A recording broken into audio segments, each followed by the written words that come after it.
지금 전 세계는 월드컵 열기로 들끓고 있습니다.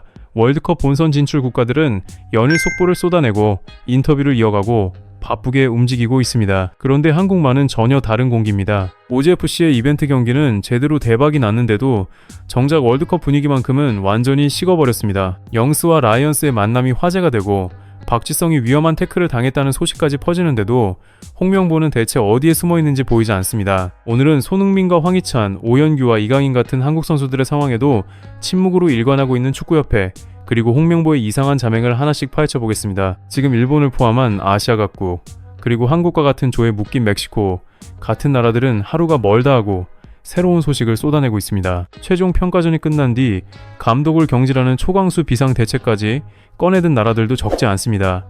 이렇게 해외 각국이 분주하게 돌아가는 모습을 보고 있으면 홍명보는 지금 어디에 숨어있나 4월 18일까지도 이렇게 잘 숨을 생각인가 하는 분노가 절로 치밀 수밖에 없습니다. 현재 일본의 모리야스 하지메 감독은 연일 바쁘게 움직이고 있습니다. 그는 최근에도 직접 최종 명단 구상이 이미 어느 정도 끝났다고 공개적으로 밝혔습니다. 심지어 유럽 원정을 마친 뒤에도 현지에 남아서 아약스와 프랑크푸르트 경기를 직접 지켜보며 부상 선수들의 상태를 자기 눈으로 확인했습니다. 부상에서 회복 중인 도미야스 타케이로를 어떻게 활용할 것인지, 미나미노 다쿠미의 복귀 일정은 어떻게 되는지 기자들이 던지는 질문마다 하나하나 성실하게 답했습니다. 경기 전후로 취재진 앞에 서서 명단 고민과 전술 방향을 설명하는 것, 일본에서는 그게 너무도 당연한 일입니다.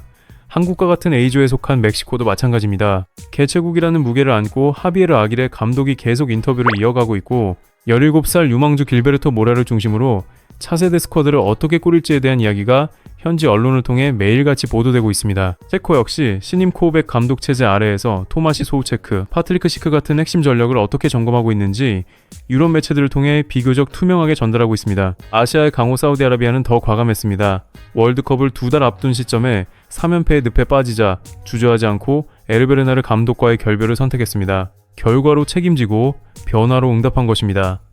이건 말만 번지르르한 게 아니라 실제 행동으로 보여준 선택이었습니다. 그렇다면 한국은 어떻습니까? 지금 이 순간 홍명보 감독은 어디에 있습니까? 코트디부아르의 0대4로 무너지고 오스트리아의 0대1 패배를 당한 뒤 귀국한 이후 홍명보는 사실상 공식 석상에서 자취를 감췄습니다. 특히 아로소 수석 코치의 충격적인 인터뷰 사태가 터진 뒤에는 감독과 코치진이 일제히 입을 닫아버린 상태입니다. 아로소가 내가 현장 감독이다, 전술과 훈련을 총괄하고 있다, 홍명보는 얼굴 마담이다 라는 충격적인 진실이기 때문이라는 지적까지 나오고 있습니다. 그런데도 이런 상황에서 축구협회의 대응은 더 황당했습니다. 아로소에 대한 경고, 그리고 인터뷰 자제를 강요한 것이 전부였습니다. 월드컵이 코앞까지 다가온 지금 대한축구협회 역시 침묵 모드에 들어갔습니다. 5월 16일 최종 엔트리 발표가 어떤 기준으로 어떤 선수들을 중심으로 이뤄지고 있는지, 부상 선수들의 회복 상태는 어떻게 점검되고 있는지, 전술 방향은 3백을 그대로 유지할 것인지 아니면 수정이 있는지 국민에게 전달되는 것은 사실상 아무것도 없습니다. 세계 거의 모든 나라의 감독이 인터뷰를 하고 정보를 공유하고 팬들과 소통하고 있는 이 시점에 대한민국 감독 홍명보만 완전한 자맹을 이어가고 있는 셈입니다. 다른 나라들이 국민들과 함께 월드컵 분위기를 끌어올리는 동안 한국 축구 팬들만 갑자기 툭 던져질 발표를 멍하니 기다려야 하는 처지에 놓였습니다. 더 충격적인 건 출정식 생략 결정입니다. 대한축구협회는 5월 18일 본진이 미국 솔트레이크 시티로 바로 떠난다고 발표했습니다. 1986년 멕시코 월드컵 이후 40년 만에 국내 출정식이 역사 속으로 사라진 것입니다. 협회는 유럽파 선수들의 이동 부담과 고지대 적응 문제를 이유로 내세웠습니다. 과달라라가 해발 1,500m 고지대이고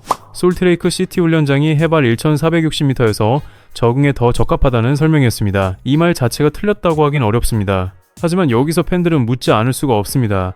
정말 솔직히 그게 전부입니까? 횡설수설하는 홍명보를 보호하려고 출정식 자체를 없앤 것 아니냐는 비난이 그래서 더 거세게 터져 나옵니다. 분위기가 이렇게 차갑게 식어버린 한국 축구판에서 지난 19일에는 오히려 충격적인 이벤트 경기가 열렸습니다. 한 개 유튜브 채널에 불과한 슈퍼러브가 주최한 OGFC와 수원 삼성 레전드 선수들의 경기가 큰 환호 속에 성황리에 치러졌던 것입니다. 축구협회나 지상파 방송사보다 더 나은 프로그램 구성, 팬들과 직접 부딪히는 소통, 그걸로 엄청난 박수를 받았습니다.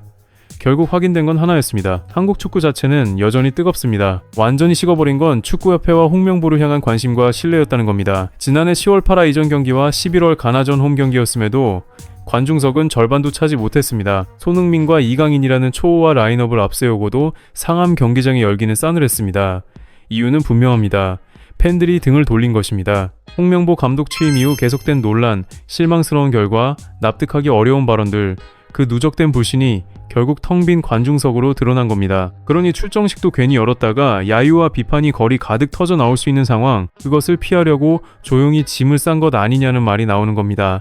그래서 이 지적은 더 아프고 더 뼈를 때립니다. 반면 지금 이 순간에도 한국 선수들을 둘러싼 이야기는 끊임없이 쏟아지고 있습니다. 손흥민은 지난 15일 해발 2100m의 멕시코 푸에블라에서 크루스 아술과의 콘카카프 챔피언스컵 경기에서 풀타임을 소화하며 고지대 경험을 직접 쌓았습니다. 그런데 그 후폭은 불과 닷새 뒤 산호세전에서 그대로 드러났습니다. LAFC는 1대4로 완패했고 손흥민은 공격 포인트 없이 무거운 몸을 이끌고 90분을 뛰었습니다. 한국의 월드컵 조별리그 1차전과 2차전이 열리는 과달라라의 고지대가 실제로 얼마나 큰 변수인지 손흥민이 몸으로 증명해버린 경기였습니다. 그런데 이렇게 소중한 데이터를 두고도 대표팀이 무슨 고민을 하고 있는지, 어떤 대응책을 준비하고 있는지 우리는 아는 게 없습니다. 진짜 답답한 건 바로 그 지점입니다. 황희찬은 울버햄프턴의 강등과 함께 자신의 시즌도 사실상 무너졌습니다. 리즈 원정에서 0대3으로 완패했고 22경기에서 2골 1도움이라는 처참한 성적이 이어지고 있습니다. 반복된 부상으로 경기 리듬을 잃은 황희찬이 월드컵 본선에서 과연 자기 기량을 끌어올릴 수 있을지,